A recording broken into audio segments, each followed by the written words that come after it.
You're listening to Trek FM.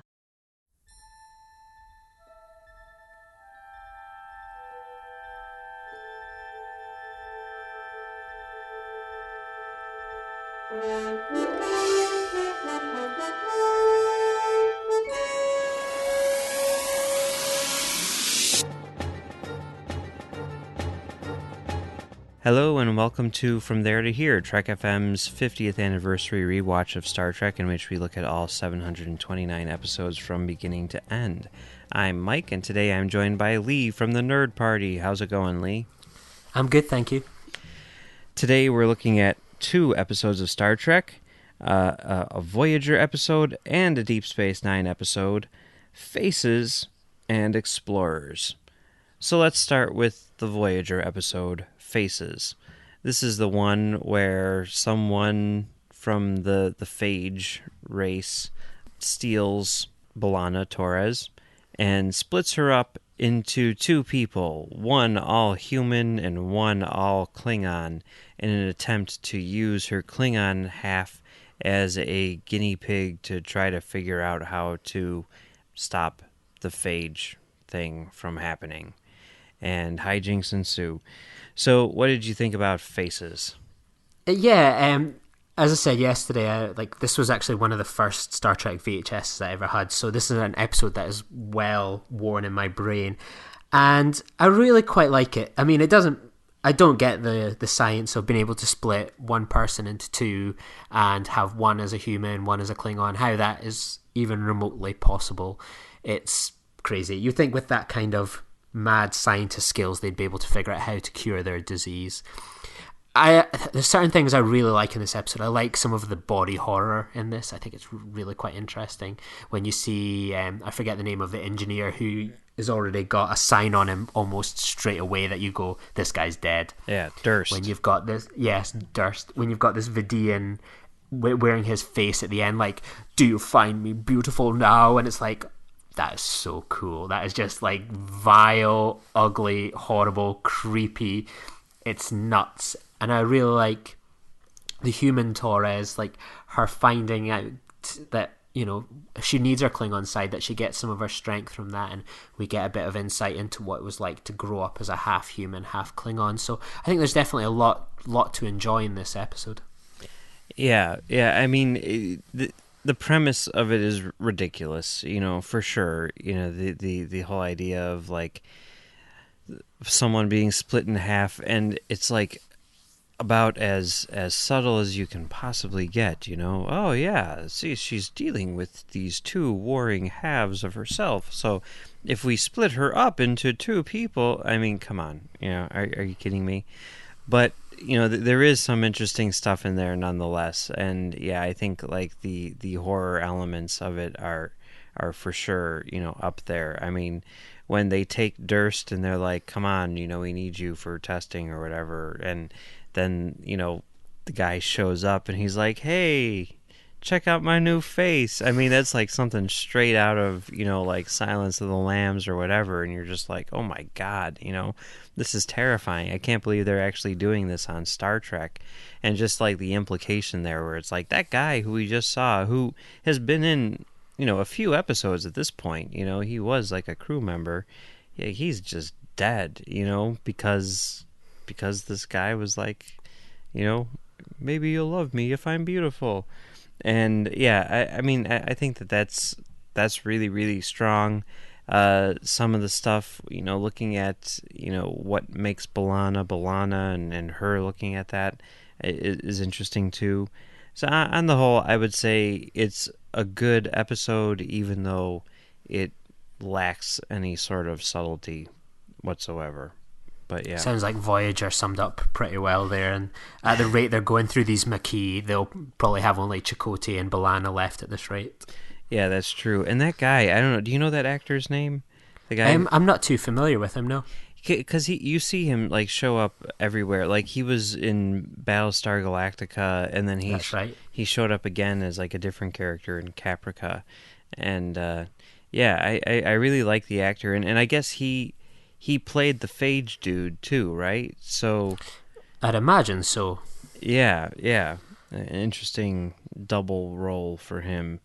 But yeah, that's some freaky stuff for sure. All right, well, should we move on to our second episode today? Sure thing. Which is Deep Space Nine's Explorers.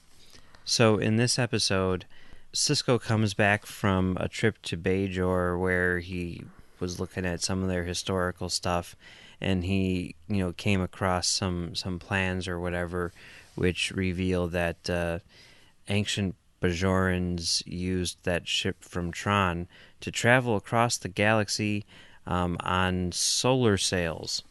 And there's some question as to whether or not this is just a tall tale or whether or not they actually did it. And Sisko's like, I'm going to build one and see whether or not we could actually do it. And he gets Jake to go with him, and they share some father-son bonding time. So what did you think about Explorers?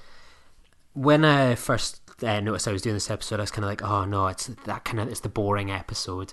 But then, like, watching it, I really actually enjoyed it a lot more than I remembered. Maybe now that I'm a bit more refined than I was as a kid in the 90s, I think it's a lot better, and it introduces some good elements as well. It's the first time we see the Sisko goatee, so his transformation to a badass is starting to pick up pace. Obviously the first time we hear about Cassidy Yates. We don't see her, but we hear about her. So I think there's certain, like, some important moments. But for me, and a moment that I don't think anyone else would get from watching this is, I'm confused at why O'Brien and Bashir are singing Jerusalem. Like, firstly, I love that those two are, like, proper friends. Mm-hmm. Like, I find that, like, really interesting that they hang out. They go, get, like, drunk and all these sorts of things. So I found that quite fascinating to see and stuff. Like, but this an element I found interesting is the song they're singing is Jerusalem is like an English unofficial national anthem, and Bashir isn't English, and O'Brien is from the Republic of Ireland, which is not part of Britain. And I mean, obviously, there's a united Ireland in Star Trek at that point.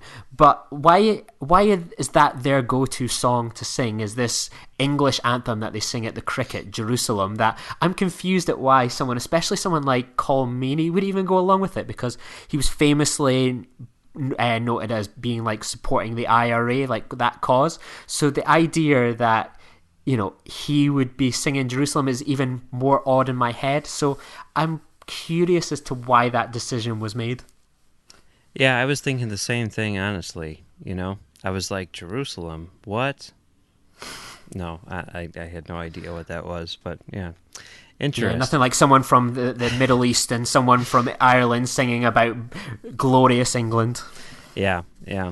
It's yeah. I guess that is strange. Sometimes I think maybe they miss those things, but you're right that I mean, I would imagine both Colm Meaney and Alexander Siddig would have picked up on that. It's strange that they let that slide, but who knows what was going on there.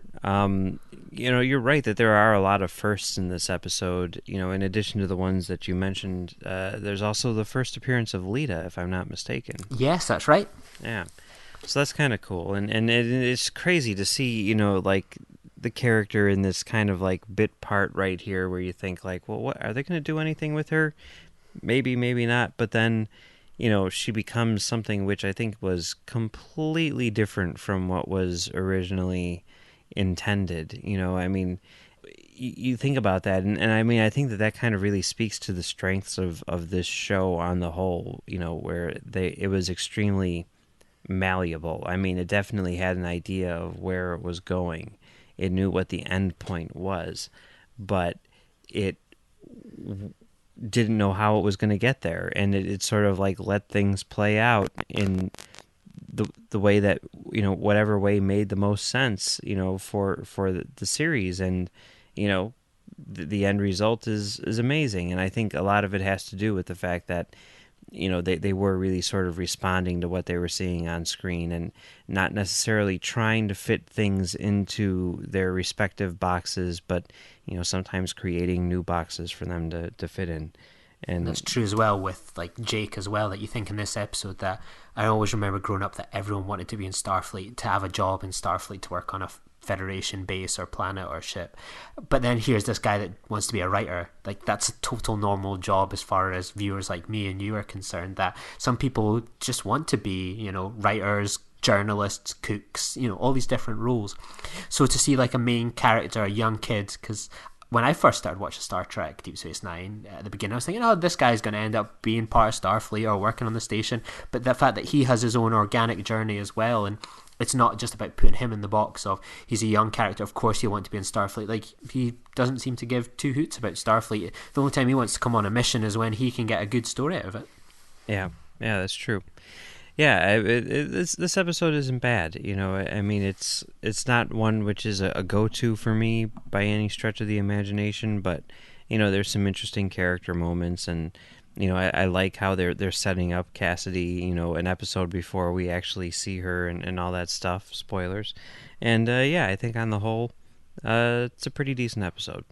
Yeah. And Ducat as well is always quite funny with his denial about that the Bajorans ever made it, and then at the end, oh, we conveniently found this ship remains here yesterday. That he's just he really is like a classic kind of almost playing on that Russian history where, oh yes, we're the first at this, we did this first, and oh actually we weren't, oh but we just found this. It's they really are drawing from history with him so well. Yep. They're like not even trying. Like, oh yeah, coincidentally, yeah, that's strange. Yeah. All right. Well, that pretty much takes care of these two episodes. Lee, where can people find you on the internet? Yeah, you can find me at Lee_Nostromo. You can find me on my own podcast, The Senate Floor, wherever you get your podcasts. And you can find me sharing Star Trek VHS cover artwork, if you're so inclined, on at Star Trek VHS. And you can find me right here on Trek FM doing Stage 9 with John Mills, where we talk about the work of Star Trek creators. And you can also find me on Twitter at Mumbles3K. All right, well, thanks for joining me again, Lee. And we will be back tomorrow to talk about 2 more episodes of Star Trek, Jetrel and Family Business.